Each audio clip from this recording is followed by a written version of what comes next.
Ջան, այստեղ ներկաներից շատերը մեր բանակի նվիրալներ են։ Մարդիկ, որոնք իրանց կյանքի բազմաթիվ տարիները նվիրել են մեր բանակի կայացմանը, մեր հայրենիքի սահմանների պաշտպանությանը, մարտական գործողությունների են մասնակցել, արյուն են տվել մեր հայրենիքի պաշտպանությանը։ Այսօր ես ուզում եմ շնորհավորեմ ձեզ բոլորիդ,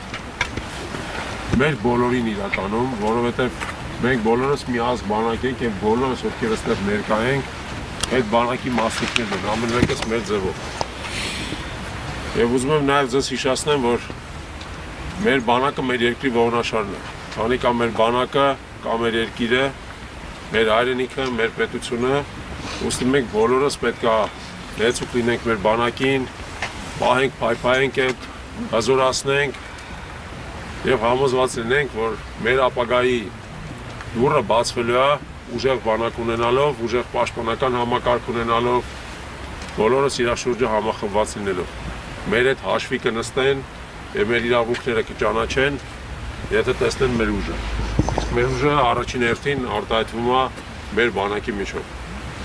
Ուստի կեցեն մեր բանակը, կեցեն մեր երկիրը, կեցեն մեր բանակի բոլոր նվիրալները, գեներալները, սպաները և զինվորները ու փառք մեր անմահ հերոսներին, հավերժ փառք իրենց։ Ուզում ես ոնց։ Առիթից ելնելով ուզում եմ շնորհավորեմ մեր բոլոր մարտական ընկերներին, մաղթում եմ իրենց ուժ և համախմբում, որ կարողանանք մենք հասնենք մեր վերջնական նպատակին։ Այսօր մենք եռաբլուրը մեծացնելով, մենք արդյունք չենք տեսել այդքան, մենք պիտի եռաբլուրը մեծացնելով չպարտանանք, մենք պիտի հպարտանանք մեր արած քաջ գործերով։ Մեր ընկերները իրենց արյունը թափել են, իրենք այսօր նահատակվել են, որ մենք այս երկիրը չունենայինք, այն խնդիրը դրանով է։ Իրանք ամեն ինչ արել էին, որ մենք այսօր խաղաղ ու հպարտ ապրեինք, ոչ թե այսօր ինչ-որտեղ գլուխներս կախենք։ Մենք մեր գլուխը բարձրացնելու ենք, խոսք եմ տալու։